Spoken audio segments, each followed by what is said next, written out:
Bem, vamos iniciar então mais uma reunião do Grupo de Estudos, com a alegria aí da presença do nosso amigo Ademir, que já participou de várias reuniões nossas, a Janaína, o Guilherme, e o Tércio, né, de Palmeira das Missões, aqui em Santo Ângelo. O Dr. Pedro Osório de manhã fez contato, né, e dizendo que estava fora de combate. Está com a idade dele, já não é pouca, né? E então ele me disse que não estaria em condições de vir para a reunião. Daqui a pouco o Sodré também parece-me que vem aqui. E, então eu só gostaria de... Nós ficamos, na verdade, desde o mês de outubro, praticamente, sem nos reunir. Fizemos esporadicamente 2 ou 3 reuniões nesse período até hoje. Então, a ideia é retomar as reuniões do grupo agora em 2014, dentro daquele propósito que nós havíamos feito na última reunião, de que nós tentaríamos agora não ficar apenas tentando examinar o problema da teoria do conhecimento, mas também examinar algumas questões que nós pudéssemos trazer para esse âmbito de exame. E aí entra, até por uma afinidade, acho que de quase todo o grupo, a questão do direito, inteligência e direito, né? Poderíamos também, obviamente, Ademir, né, que tem toda uma formação na área da psicologia, uma hora tentar examinar essa questão, né, da questão de como nós poderíamos identificar num sistema de inteligência essas relações psicológicas com um indivíduo que pensa, né? Mas assim, ó, como nós estávamos nas últimas reuniões examinando um problema que talvez o Ademir não tenha acompanhado, Ademir, nós na verdade, entre tantas questões que nós examinamos aqui, nós nos aventuramos num certo momento a examinar a ação humana. Desde o início da reunião do nosso grupo, nós estávamos tentando explicar como é possível, então, em um sistema de inteligência, examinar algo que entende, depois algo que pensa sobre o que entende, e por fim algo que fala sobre o que pensa do que entende. Então, quais as relações que se estabelecem no sistema de inteligência, então, que tem por propósito, depois de um certo momento, examinar o homem? Pois bem, chegamos então a algumas conclusões. Que o homem, né, que então está dentro de uma possibilidade de exame, que é examinar esse homem como um sistema de inteligência que entende, pensa e fala, verificar neste indivíduo, então, como se constitui todos os sistemas que ele utiliza para atingir esse objetivo, chegar a esse resultado. Então, percebemos, em primeiro lugar, então, que temos uma estrutura orgânica que se distingue no mundo da natureza pela capacidade, então, de entender o meio em que vive. Temos um mundo natural, que procede segundo processos que ainda não conhecemos, mas que nesse mundo natural que procede segundo processos que não conhecemos, há uma parte distintiva que entende parte do processo e passa, então, a ter agora capacidade, num determinado momento, de ação nesse meio. Então, há uma inteligência natural, reconhecemos isso. Se é possível explicar, não sabemos ainda se conseguiremos. Essa inteligência natural, então, de que forma ela procede?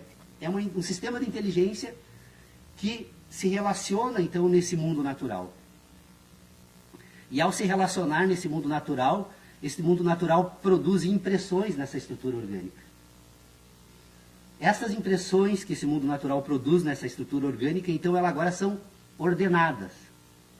Como é que essa estrutura orgânica ordena essas impressões? Bom, essa estrutura orgânica, então, ela recebe impressões a partir de 5 fontes, que são audição, visão, tato, gosto e olfato. E quando ela recebe essas impressões a partir desses 5 sistemas de relacionamentos, ela mesma, estrutura orgânica, ordena essas impressões através de uma relação que ela estabelece endogenamente a partir de 2 grandes instruções que essa estrutura orgânica recebe, que nós não sabemos de onde vem, mas percebemos que elas existem. Que instruções são essas? Essa estrutura orgânica está permanentemente programada para sobreviver. Ela vai, então, interagir nesse meio todo, buscando sempre a sobrevivência. Nesse processo de sobrevivência dessa estrutura orgânica, ela permanentemente está se reproduzindo. Ela inicia com um processo orgânico simples, que se desenvolve de forma complexa, mas há uma permanente reprodução orgânica. Quando cessa a reprodução orgânica, essa estrutura orgânica desaparece. Volta ao mundo natural. Então, essa estrutura orgânica então, relaciona essas duas instruções. Sobrevivência e reprodução. Oh, salve, salve. Tudo bem? Estamos com a presença do Ademir e eu estava aproveitando para rever rapidamente essas nossas investigações sobre inteligência, né? Então, eu prometo ser bem breve. Essa estrutura orgânica, então, ela está permanentemente se reproduzindo e permanentemente busca a sobrevivência. Então, ela relaciona essas duas instruções vitais, que esse processo é natural, independe, inclusive, de qualquer outro processo. Ela relaciona essas duas instruções vitais, sobreviva e reproduza-se permanentemente, necessário, inclusive, para a sobrevivência, com estas outras 5 impressões que ela recebe do mundo natural. Ao relacionar as 5 com essas duas, ela produz um sistema que nós poderíamos chamar de sistema heptanimal de inteligência. Ou seja, são 7 operadores lógicos que se abrem e permanentemente, então, tem a possibilidade da repetição não algo. A estrutura está preparada para um processo infinito de repetição não algo. Nessa estrutura, quando algo, que então é essa relação que se estabelece entre essas 5 relações externas, exógenas com a endógena, ela abre novamente um processo heptanimal. Novamente, 7 operadores lógicos se organizam. Esses operadores lógicos podem ser representados na estrutura orgânica a partir de circuitos elétricos. Elas vão programar essa estrutura orgânica. Toda vez que uma relação dessas ocorre, essa estrutura orgânica se transforma de uma certa forma e que vai ser permanente.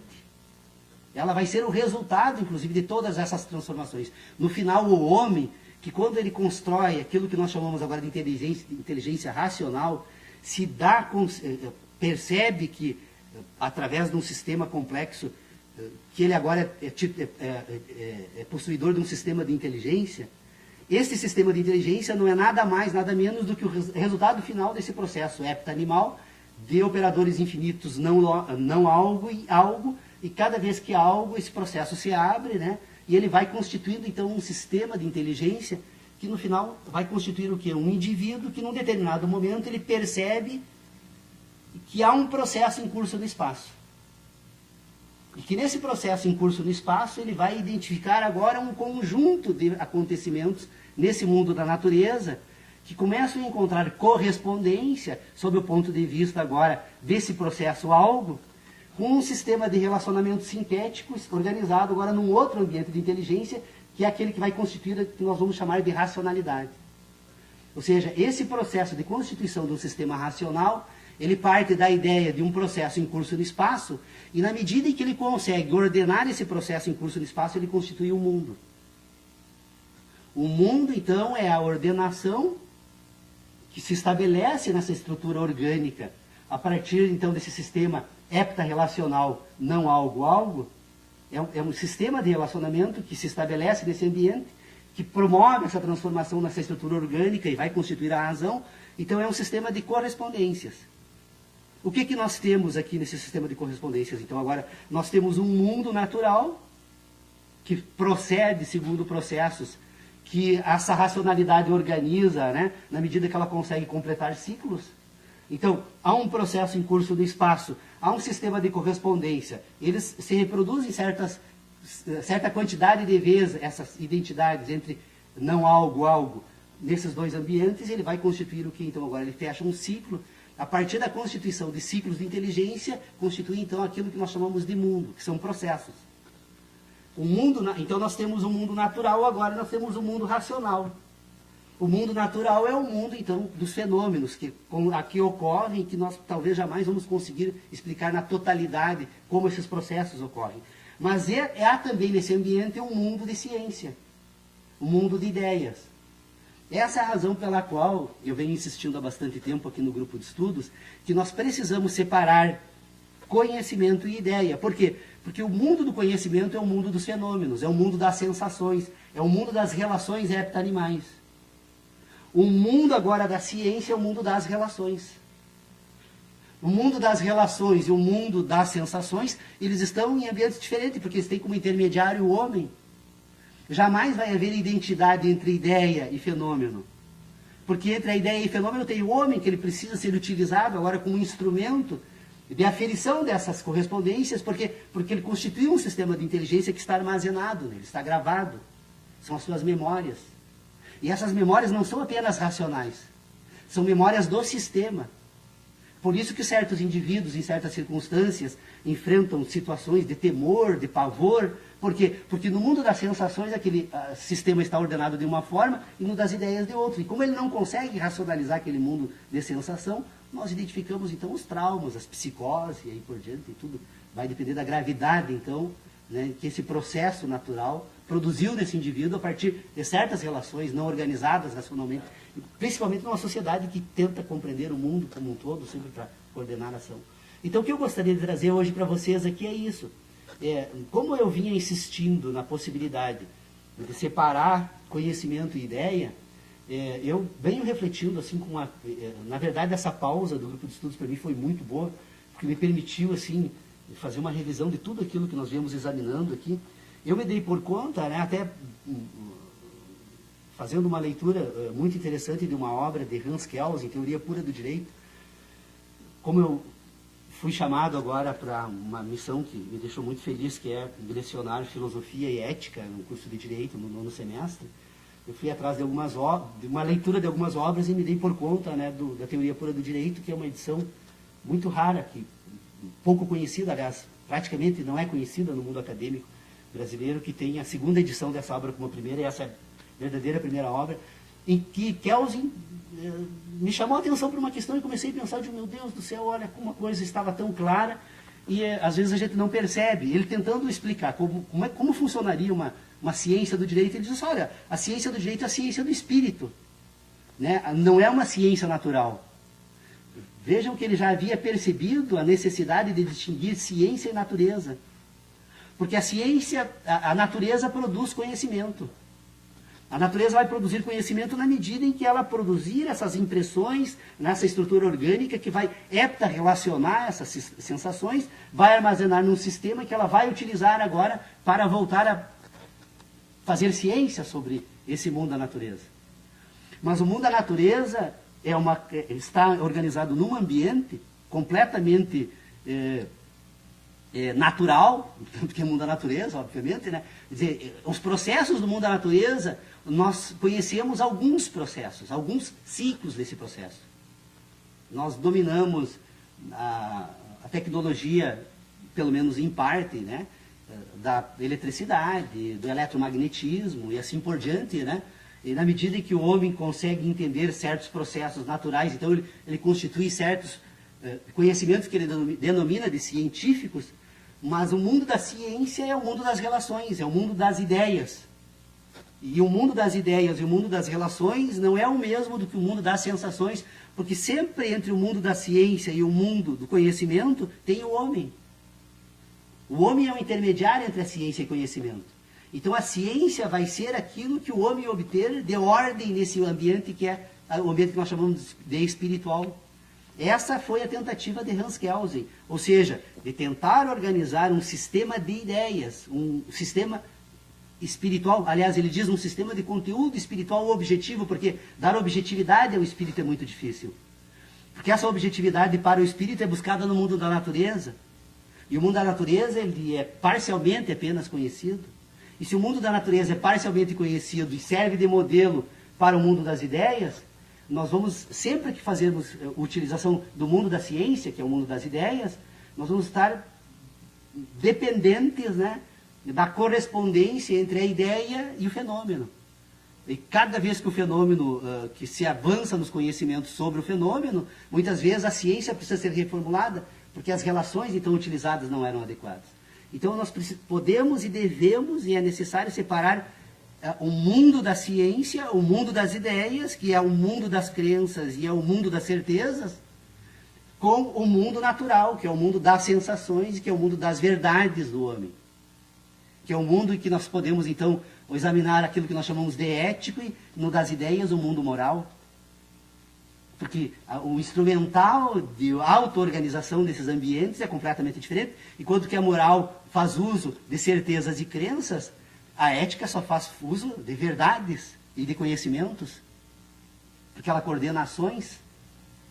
Toda vez que há uma ação, toda vez que se indaga sobre a ética, indaga-se sobre uma ação. Toda vez que se indaga sobre a moral, indaga-se sobre ideias. Eu estou só me aventurando nessa separação, por quê? Porque nós vamos perceber, então, que nós temos um sistema de inteligência também agora, nessa estrutura orgânica, que precisa ser separado, que é, então, esse âmbito que nós podemos colocar a ciência das ciências, como o da matemática e a geometria, a matemática como a ciência das quantidades e a geometria a ciência das grandezas, ou das formas. Então, se nós temos neste ambiente a possibilidade de produzir certezas, que a matemática e a geometria nos permitem produzir, só no âmbito das ideias, esse ambiente também, junto com ele, permite produzir crenças. E separar o que é crença e o que é certeza é uma tarefa muito difícil, porque vamos ter que nos voltar novamente para os conhecimentos. E os conhecimentos dependem das sensações, e as sensações do mundo natural, e o mundo natural está fora de controle.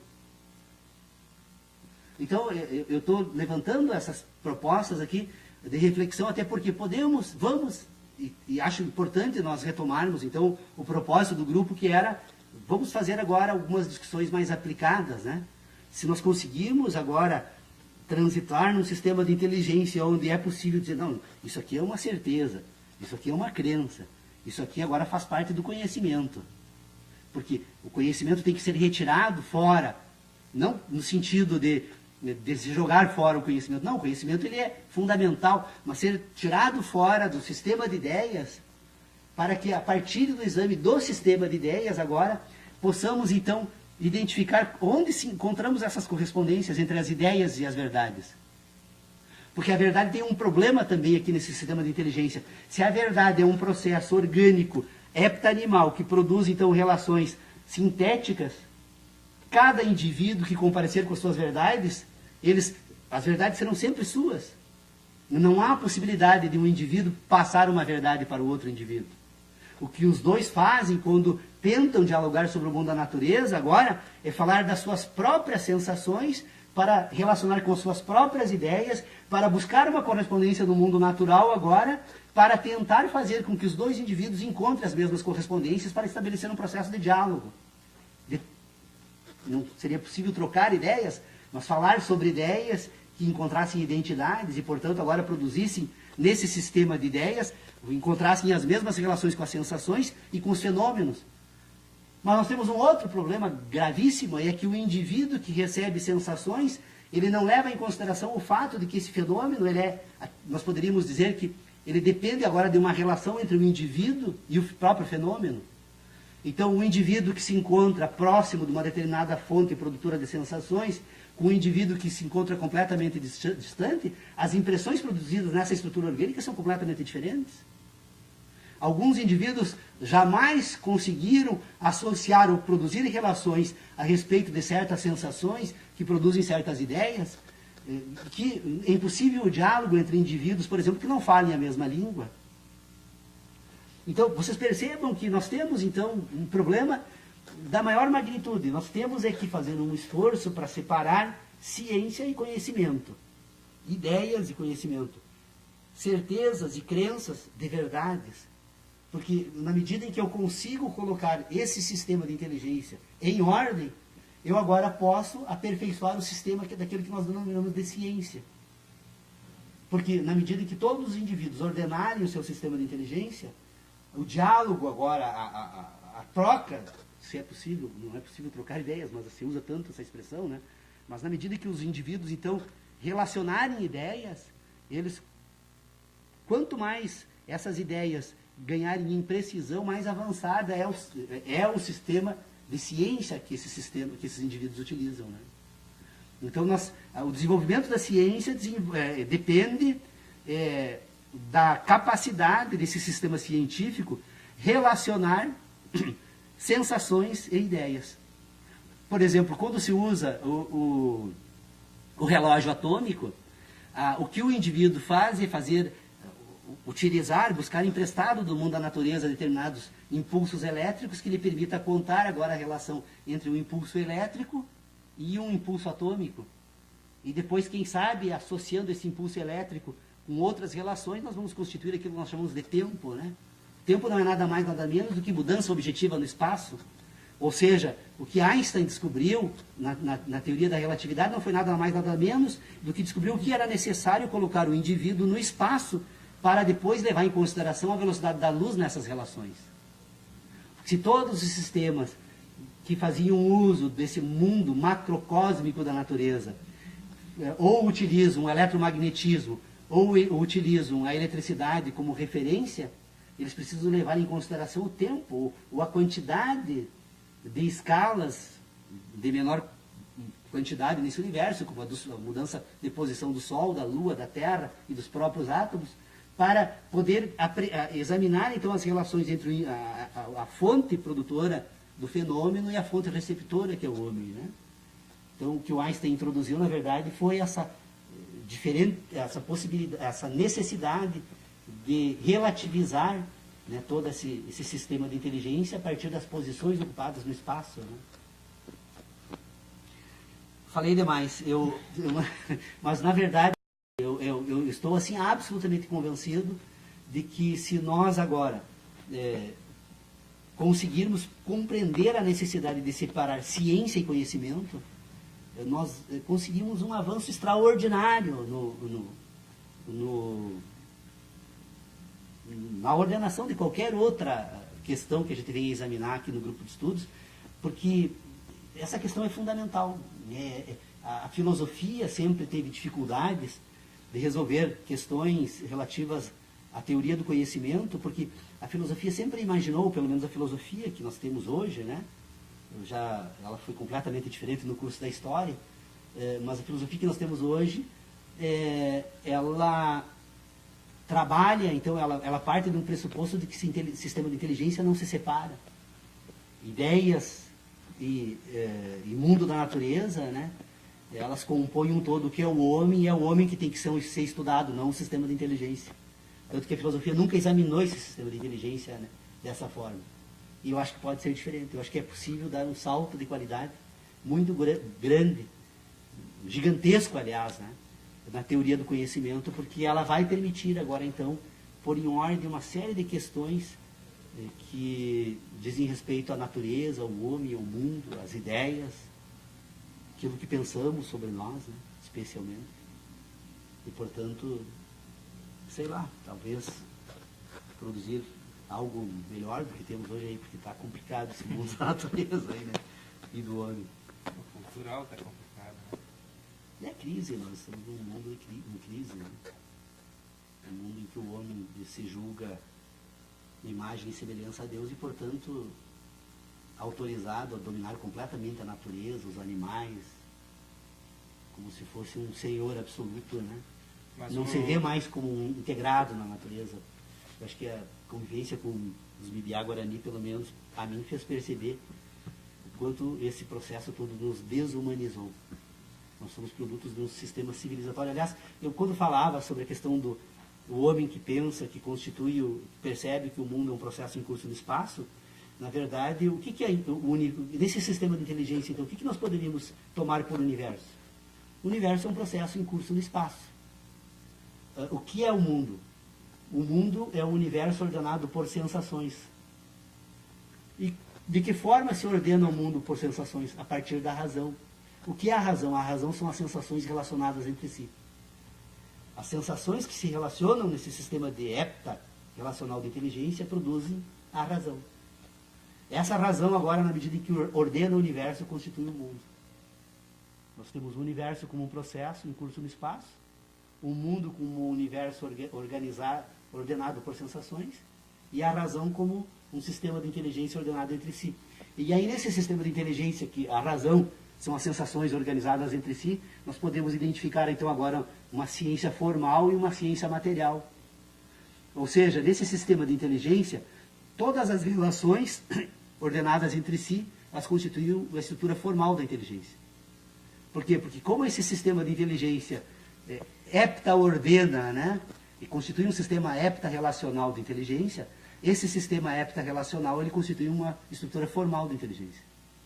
E na medida agora em que ele recebe matéria da natureza, ele tem então agora a estrutura material da inteligência.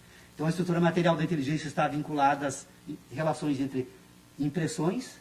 Toda vez que essa estrutura orgânica recebe impressões, ela recebe o objeto material da ciência. E toda vez que ela ordena entre si, ela produz uma estrutura formal de inteligência. Então nós temos uma estrutura material e uma formal. Dessa material e formal, quando ela se relaciona entre si, ela constitui a razão humana. E agora, quando ela relaciona com o mundo, quando ela relaciona com as sensações, ela constitui o mundo. E ao perceber, então, que ela relaciona agora sensações e fenômenos e produz o mundo, ao produzir este mundo, ela percebe que nem todo esse mundo produz sensações de forma direta ou imediata. Tanto que esse mundo é um mundo tão complexo e o homem ocupa uma parcela tão insignificante desse universo que nós já identificamos, por exemplo, que só para que o homem possa dizer que a estrela d'alva existe, ele precisa viver 230 anos. Porque é o tempo necessário para que... Estrela d'alva não é estrela polar, que estou eu agora. Estrela d'alva é a estrela do Natal, né? Uma música de carnaval. Então, a relação entre a estrela polar e o homem, ela leva 230 anos. Nós jamais vamos assegurar que a estrela polar hoje possa existir, porque eu precisaria viver mais 230 anos. Eu estou apenas recebendo impressões do passado desse universo. O presente desse universo me é desconhecido, completamente desconhecido, vai me ser desconhecido. Porque eu sou apenas uma parte. E a parte, do ponto de vista desse sistema de relações hepta-animal, ele não tem como a parte englobar o todo, porque ela está sempre dependendo dessa produção, desta relação entre a parte e o todo. Então a parte jamais vai ser maior que o todo. E, portanto, nós somos apenas uma parte desse processo e completamente insignificante para nos julgarmos, né, os escolhidos para reinar sobre o todo. Né? Então, eu acho que processo de constituição de novos indivíduos, de melhores indivíduos, passa necessariamente por proporcionar neste ambiente de relações, então, que vai produzir então essas transformações orgânicas que ao mesmo tempo que produz um sistema de ideias, ela interfere nas ações humanas. Aquilo que nós chamamos de personalidade humana é a constituição do sistema de inteligência no curso da história desse indivíduo. Então, o indivíduo tem uma personalidade porque ele foi impresso pela natureza. E essa impressão da natureza, ela pode imprimir o homem para todos os fins. Para o afeto, né, como é a experiência guarani, em que eles vivem numa mais absoluta relação de corporalidade, de carinho entre familiares, amigos, e que imprime nesse indivíduo assim, um ser carinhoso, que sempre leva em consideração o outro indivíduo, né, na sua existência, porque ela faz parte desse sistema de inteligência, daquele indivíduo, né, que se joga agora para dominar o mundo, para submeter, né, o mundo mediante sacrifício de outros seres humanos, de animais e do próprio planeta. Né. Então eu acho que é possível encontrar caminhos para produzir conhecimentos muito interessantes na área da psicologia. Psicologia que, aliás, quando fala do tal do inconsciente do indivíduo, na verdade, o inconsciente do indivíduo é esse sistema de inteligência que imprimiu essa personalidade. Por isso somos diferentes. Nós podemos mudar ações, mas jamais vamos mudar a personalidade do indivíduo. O indivíduo pode, através de um processo educativo, né, ser orientado a produzir certas ações. Mas educação alguma muda a personalidade desse indivíduo. Porque essa personalidade desse indivíduo, ela é impressa pelo mundo da natureza. E essa impressão que produz no mundo, e que, então, usa desse operador lógico que eu chamo de hepta-animal, ele vai, então, agora formar todo um sistema de inteligência e que, ao mesmo tempo que ele é relacionado no mundo da ciência, no mundo das ideias, ele também transforma no mundo da natureza, no mundo orgânico, no mundo das ações. Então, esse indivíduo ele é impulsionado a agir de forma natural, né, independentemente das ideias que ele estabelece sobre isso. E aí eu desafio a todos nós fazermos uma experiência que eu fiz, inclusive, ontem à noite, e mais uma vez eu confirmei que eu estava absolutamente certo, eu saio do meu quarto no mais absoluto escuro e num determinado momento eu levo a mão e pego exatamente na ponta da chave. E eu não tenho absolutamente nenhuma sensação desse ambiente. O meu corpo já se acostumou tanto com esse movimento que ele está programado organicamente para encontrar o ponto da chave. Vocês percebam como esse mundo da natureza me programa? Nós subimos escadas na nossa casa, no escuro, nós sabemos exatamente quando estamos dando o último degrau, nós não precisamos pensar sobre isso. Fazemos isso sem perceber todos os dias. Por quê? Porque esse sistema que produz impressões desse indivíduo, ele programa esse indivíduo. Programa as ações desse indivíduo. E ao programar as ações desse indivíduo, então ele vai constituir agora um sistema de inteligência orgânico. O homem, antes de mais nada, é um sistema de inteligência orgânico. Depois que ele se constitui como sistema de inteligência orgânico, é que ele vai agora desenvolver a ciência. Não há ciência no indivíduo antes da organização, desse sistema de inteligência orgânica se constituir. Tanto que os bebês, eles precisam de um certo tempo, porque agora, né, dando início a esse processo heptarrelacional, que vai produzir, gravar, imprimir, produzir uma personalidade nele, dado início a esse processo precisa de um certo tempo até que essa estrutura orgânica se estabilize. Até que o sistema de ciência, então, agora, encontre correspondência com o das sensações. Então, essa correspondência entre ciência e sensação é que vai compor aquilo que nós chamamos no indivíduo da razão humana. A razão é, então, as relações estabelecidas. Por isso a tentativa permanente do indivíduo de tentar entender tudo. Porque tudo aquilo que afeta essa estrutura orgânica, que não é relacionado, sob o ponto de vista científico, perturba. Produz crenças, pavores, medos, né? Então, paixões, amores, quer dizer, vai depender de como esse sistema vai se relacionar agora, mas especialmente... E o homem não gosta desse sentimento de insegurança, né? De instabilidade. Então, a personalidade se forma quando essas impressões se estabilizam e produzem uma razão. E ao produzir a razão humana, então, que são as relações entre sensações, essa razão humana agora vai permitir a esse homem, que se reconhece como uma parte do universo, ordenar esse universo e produzir o seu mundo. O mundo do homem, então, é o mundo ordenado pelas sensações da parcela do universo que ela encontra correspondência, estabilidade. Então, a necessidade de separar a ciência do conhecimento.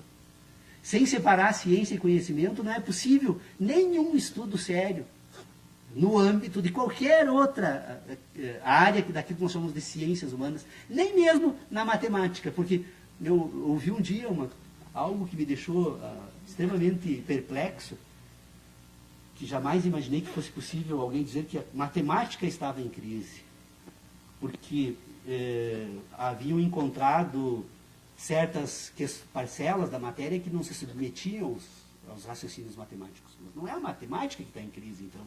É o conhecimento sobre a matéria, sobre a natureza, sobre as sensações. Porque a matemática não é nada mais, nada menos que um sistema de inteligência por identidade. Ora, a identidade é a da essência da matemática, porque você produz um sistema de inteligência que é só relacional, que tem por finalidade organizar quantidades.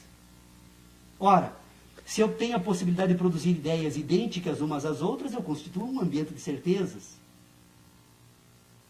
E esse ambiente de certezas, então, que são o sistema de ideias relacionadas entre si por identidade, é o que serve agora de instrumento de aferição quando o homem se aventura agora a organizar o mundo da natureza. Por quê? Porque ao buscar agora do mundo da natureza elementos para produzir ideias, não há mais identidade, agora há correspondência.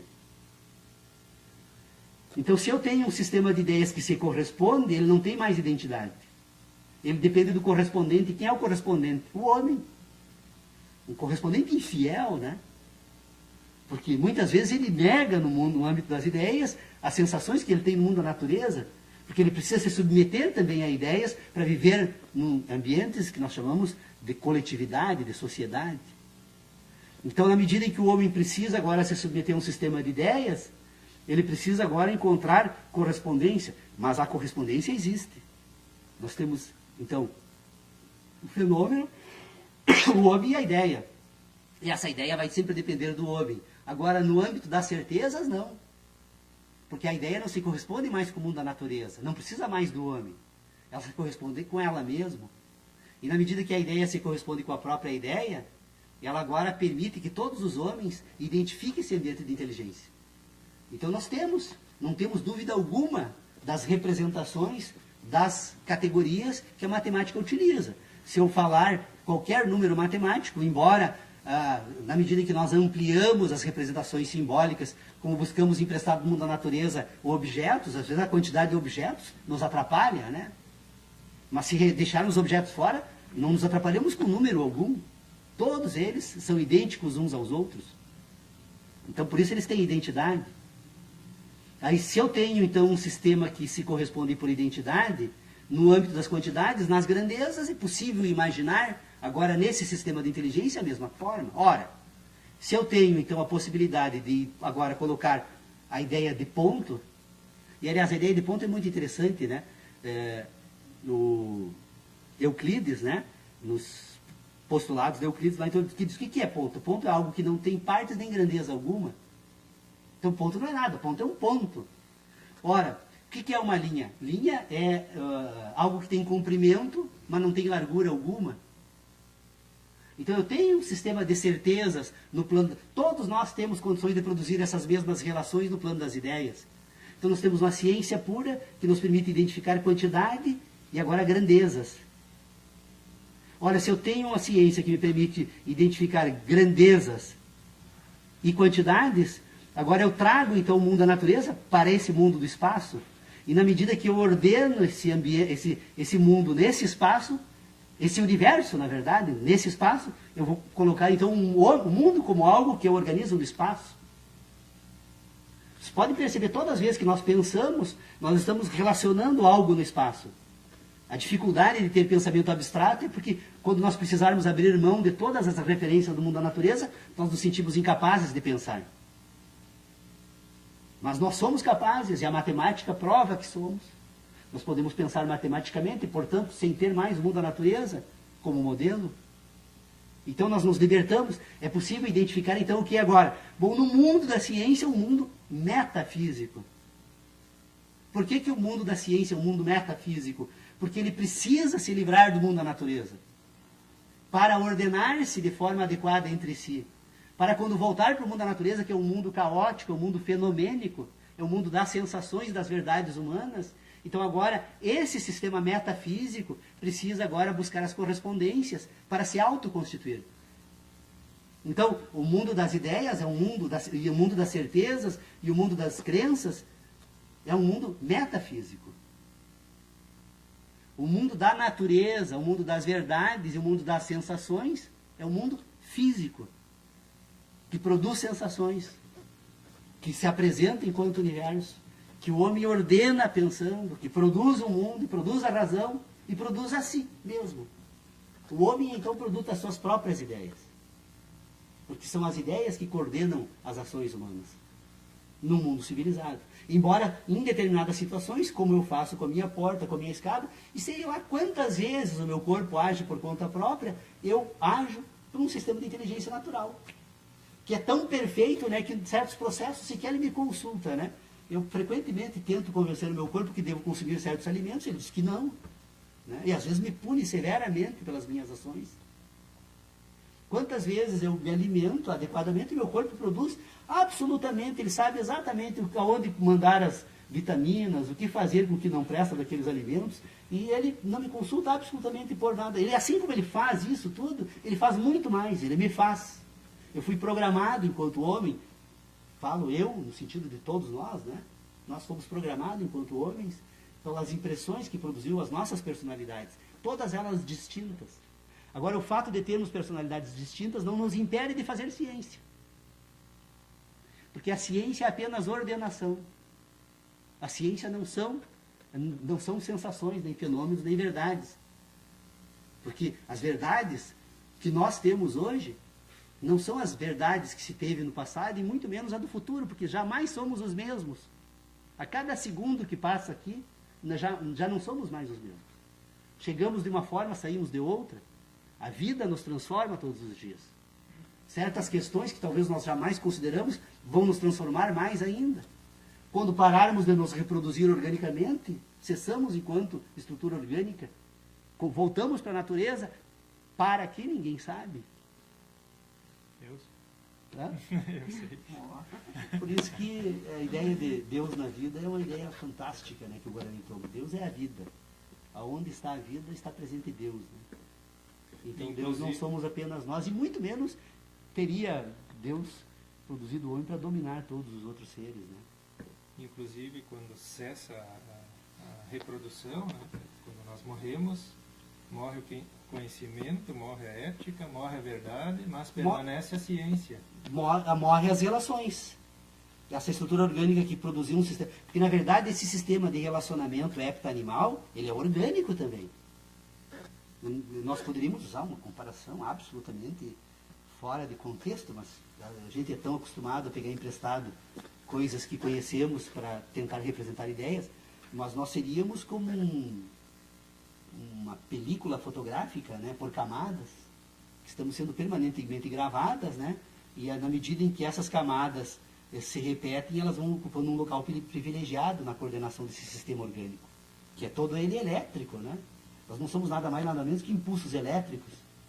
Então, essas correspondências, essas camadas, né, que programam o indivíduo, formam o que é a personalidade. Na medida em que certas sensações adquirem prioridade nesse sistema de inteligência, né, e ele passa, então, a alimentação. Por que nós temos hábitos alimentares diferentes?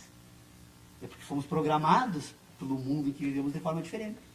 Então, é muito difícil adaptar uma pessoa que sobrevive, por exemplo, unicamente a partir de peixe, e com uma pessoa que vive com outra completamente a partir, como nós, alimentação de carne vermelha, troca os hábitos alimentares.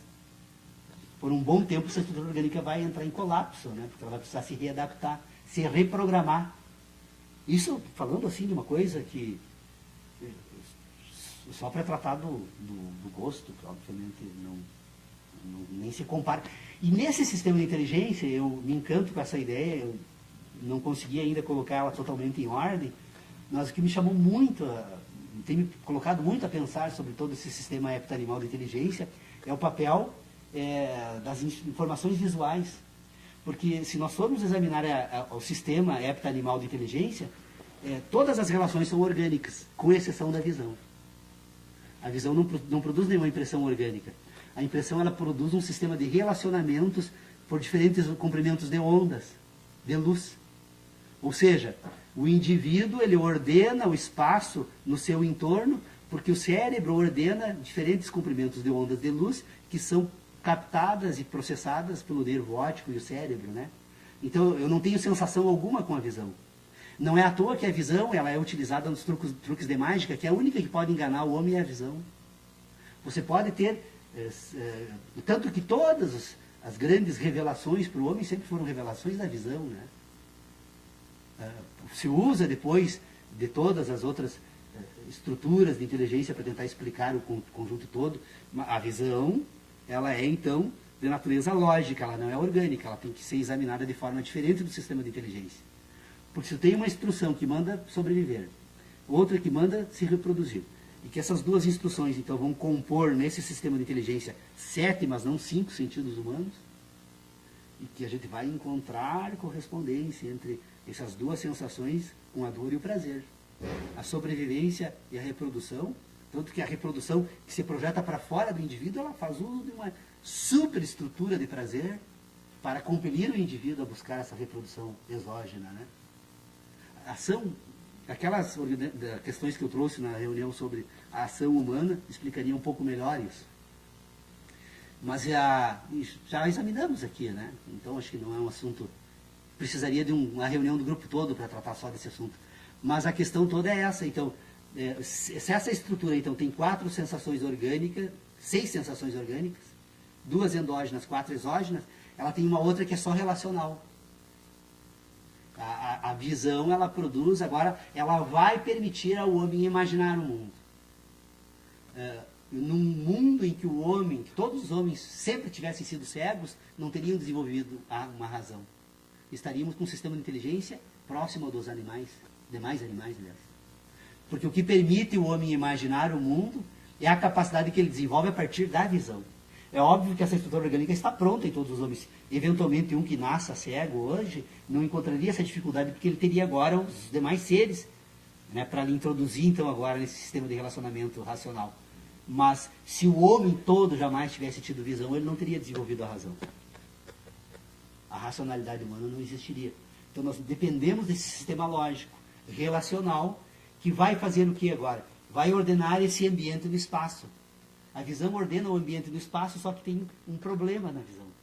A visão, ela sempre chega atrasada na fonte recebedora da sensação. Essa é a razão pela qual é possível enganar o homem. Porque entre a produção da fonte luminosa e a recepção, você pode introduzir fatores que interfiram nessa produção. Desvie, por exemplo, a fonte luminosa para um outro lado, como fazem os espelhos dos circos. Mas não há correspondência entre a produção da relação e a decodificação da relação. Porque a mente humana apenas decodifica. Vocês percebam, eu já vi isso várias vezes, acho que de uma forma ou outra, em algum lugar já deve ter visto, a história do lenhador, né?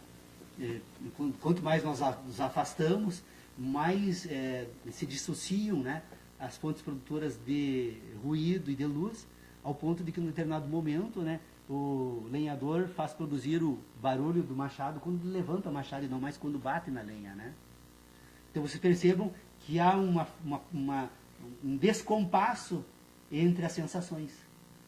O indivíduo agora que está presente no espaço, ele recebe em momentos diferentes, porque os processos físicos que produzem sensações, aliás, o processo lógico que produz a impressão da visão é temporalmente diferente do processo lógico que produz a sensação na audição. Então, ordenar esse indivíduo no espaço talvez é a principal dificuldade da ciência. Porque, e o que o Einstein descobriu foi isso. A teoria da relatividade, é óbvio que Einstein foi um gênio fantástico, né? Mas se nós fôssemos pensar um pouco sobre isso, todos nós descobriríamos. Então o que Einstein fez foi pensar diferente. Como nós aqui precisamos talvez pensar um pouco diferente. Essa é a proposta, né? Eu disse que ia falar pouco, falei sozinho de novo, né? Mas eu estava ansioso para compartilhar algumas descobertas, porque na verdade, Ademir, a grande polêmica nossa aqui do grupo, o Sodré é testemunha, assim, porque eu concordo plenamente assim, com o debate, é absolutamente importantíssimo, né? Mas eu venho tentando sustentar já há um bom tempo aqui no grupo a necessidade de separar no sistema de inteligência conhecimento e ideia. Que agora hoje eu evoluí então para tirar a ideia de lado, para tentar então trazer um outro elemento de reflexão, separar conhecimento e ciência. Conhecimento e ciência tratam de temas absolutamente distintos. E embora ambos precisem um do outro, não é possível falar em ciência sem conhecimento, não é possível falar em conhecimento sem ciência, mas é possível separar. Eles estão muito... na educação que nós recebemos, tanto a cultural, a educação moral, toda ela, né? Tanto essa como a educação formal, acadêmica, né? Todo o esforço da educação é nos convencer de que essa separação não existe. Deixa eu fazer uma pergunta.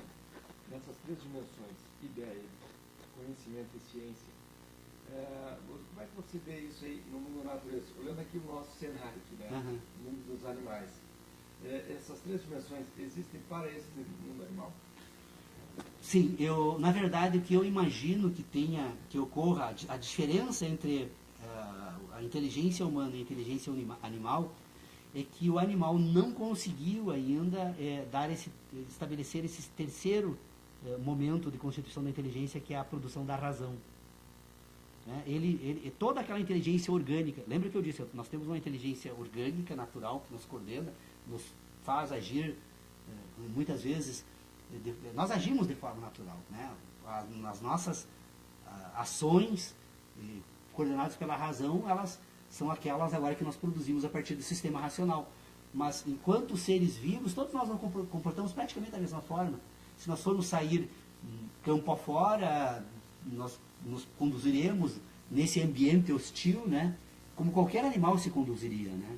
Talvez o animal, tendo noção das suas próprias competências, enfrentaria alguns riscos e nós outros, mas de uma linha geral nós teríamos praticamente a mesma inteligência. Já o homem, ele vai dar um passo além. Ele vai, aliás, o passo não serve, porque não é uma caminhada, mas ele consegue ir além, na medida em que ele constitui agora um sistema relacional de ideias que permite agora relacionar o universo e o mundo.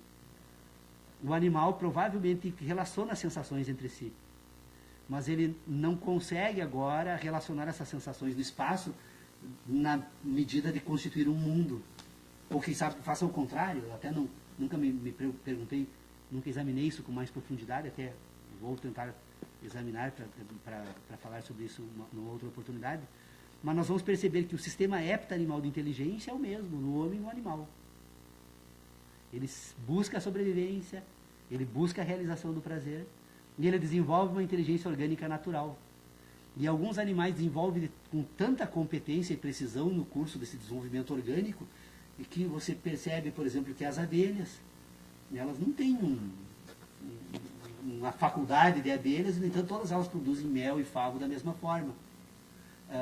O João de Barro, né? Não existe nenhuma faculdade de arquitetura para João de Barro, no entanto, ele, nesse curso, desse processo de inteligência natural, ele desenvolveu uma inteligência natural que permite produzir a casa. Podemos dizer que seria a ciência de João de Barro? Não, ele não tem ciência. Ele tem conhecimento. Ele tem conhecimento, não tem ciência. Não tem... É exatamente isso. O mundo animal produz conhecimento. Ele tem conhecimento. Ele não produz o mundo da ciência. Ele não consegue agora fazer essa separação entre o conhecimento que ele tem agora das ideias. Ele provavelmente tem algumas ideias rudimentares, acho que a gente percebe. Não sei até que ponto seria possível, nunca me perguntei sobre isso. No conceito de ideia, a ideia, os animais teriam ideia no sentido de estabelecer, distinguir uma coisa de outra. Teria conhecimento. Então, conhecimento. O animal tem conhecimento. Um componente mais simples, né, de relacionar o que é alimento do que não é alimento, por exemplo. O que é o parceiro dele e o qual não é. Então, seriam ideias simples. Né? Agora, a complexidade, se a gente pegar a teoria evolutiva, sim, né, eles todos têm cérebro reptiliano. Sim. O cérebro reptiliano se responsabiliza na relação com o meio de reprodução, alimentação e sobrevivência. Né? Quando vem o sistema límbico, na evolução das espécies, que é uma segunda camada no cérebro, reptiliana, a primeira camada formada por uma cadeia de neurônios que permite isso que os animais fazem, e nós também ainda continuamos fazendo, continuamos sendo reptilianos. No sistema límbico aparece a complexidade das cadeias de neurônios estabelecendo as relações de afeto. Então, eles também têm eles protegem a cria. E no princípio básico da vida, eles dão afeto às suas crias. Eles brincam, que é o homo ludens. O lúdico, ele antecede a cultura. O lúdico, todos os animais, principalmente os animais, brincam. Né? E nós brincamos na terra infância. Embora adultos também brincamos. Então, veja bem, há uma correlação entre o desenvolvimento da complexidade do cérebro. Isso está relacionado muito com tudo que falou. Nós temos que ver assim, em que hardware roda esse software mais complexo. Né? Então, o hardware reptiliano, eles têm, nós temos. Sim. Aí vem um software, um hardware, uma cadeia de neurônios mais complexa, que permite as questões do afeto e eu distinguir do que eu gosto, de quem eu gosto e de quem eu não gosto. E aí tem a ver com todas as questões das relações sociais. Também, vínculos sociais. Né? A sociologia e a antropologia, elas têm que dialogar com a filosofia. Sim, com certeza. Agora, o momento em que nós avançamos para a camada cognitiva, que é o neocórtex, que é superficial, inclusive isso organicamente é superficial, essas camadas de neurônios. tantos acidentes aí que as pessoas têm neurológicos, normalmente afetam o cognitivo. As pessoas continuam respirando, continuam alimentando-se e o organismo continua dando conta de algumas questões básicas, mas fica comprometido o cognitivo, depois o motor, e aí vai até. Né? Então, existe uma correlação entre o desenvolvimento evolutivo deste orgânico, que fala muito no orgânico, né? Essa evolução, esse eixo de evolução, permite que quando chega no neocórtex, é que começa a surgir a construção, talvez, da razão do mundo. Da ciência. Da ciência. Da ciência, né? E da construção da própria matemática. A matemática existe por si mesmo, é uma construção da inteligência. Da inteligência. Esses sistemas de inteligência, quando você fala lá no início da sua fala, sistemas de inteligência, essa complexidade a gente não vê no cérebro reptiliano e nem no cérebro límbico, no sistema límbico, que é emocional. Embora a gente conviva com ele, né? A gente separa os afetivos, os afetos, os não afetos, os desafetos. Sim, né? sim. As questões reptilianas nossas de reprodução e convivência é eminentemente reptiliano. Nesse cognitivo é que, agora tem uma questão interessante, é que a partir da invenção, aí a partir da Idade Média, eu acho que ele também tem que se situações na linha de tempo, né? Quando aparece o Kant, né? Por exemplo, eu estou olhando aqui. Que representa na filosofia essa ideia. O clima intelectual da época, o Zeitgeist, que o pessoal chama na epistemologia, determina muito a formação do pensamento, o que vai surgindo na época. Então, tivemos no século XVIII, 18, 17, 18, 19, há uma aceleração. Saiu agora do século 18, né? Aparece uma aceleração, e começa a ver uma aceleração, a gente observa nos últimos 300 anos, estou agora pegando isso, nos últimos 300 anos, há uma super aceleração da tomada de consciência dessas complexidades. Mas há um delírio que hoje, eu não sei se isso é ingênuo, no meio do fundamento, é que se discute hoje na filosofia da ciência, até que ponto nós outorgamos o direito de comandar todos os outros bichos. E na teia da vida, que era mais ou menos, parece equilibrada mais para o índio, na sociedade indígena, parece mais equilíbrio, menos expoliação, exploração, nós agora, os outros bacanas, nos consideramos senhores e tudo foi feito a nosso bel prazer. Quer dizer, inventamos Deus para que Deus nos criasse, segundo Domênico de Masi. Domênico de Masi diz assim, que o homem é o inventor, mas Deus é o criador. Ele não discute com a teologia. Vocês são realmente... É verdade? Deus criou tudo. Sim, é verdade. Mas quem inventou Deus? O homem. Então, de Masi, que é um sociólogo, coloca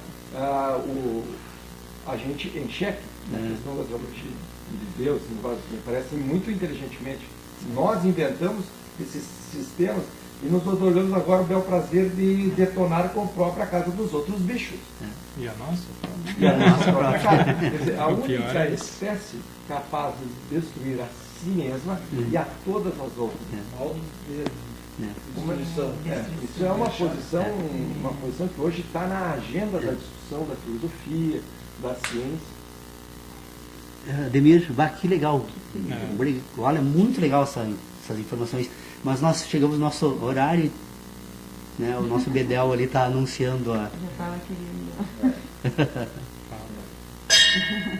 querendo. Na última reunião de que nós tentaríamos agora não ficar apenas tentando examinar o problema da teoria do conhecimento, mas também examinar algumas questões que nós pudéssemos trazer para esse âmbito de exame. E aí entra, até por uma afinidade, acho que de quase todo o grupo, a questão do direito, inteligência e direito, né? Poderíamos também, obviamente, Ademir, né, que tem toda uma formação na área da psicologia, uma hora tentar examinar essa questão, né, da questão de como nós poderíamos identificar num sistema de inteligência essas relações psicológicas com o indivíduo que pensa, né? Mas assim, como nós estávamos nas últimas reuniões examinando um problema que talvez o Ademir não tenha acompanhado, Ademir, nós na verdade, entre tantas questões que nós examinamos aqui, nós nos aventuramos num certo momento a examinar a ação humana. Desde o início da reunião do do nosso grupo, nós estávamos tentando explicar como é possível, então, em um sistema de inteligência, examinar algo que entende, depois algo que pensa sobre o que entende, e por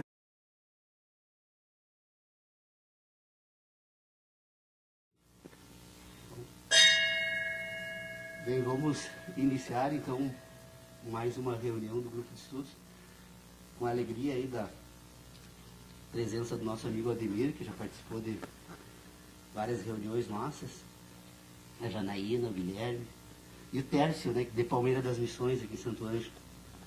O Dr. Pedro Osório de manhã fez contato, né, e dizendo que estava fora de combate. Está com a idade dele, já não é pouca, né?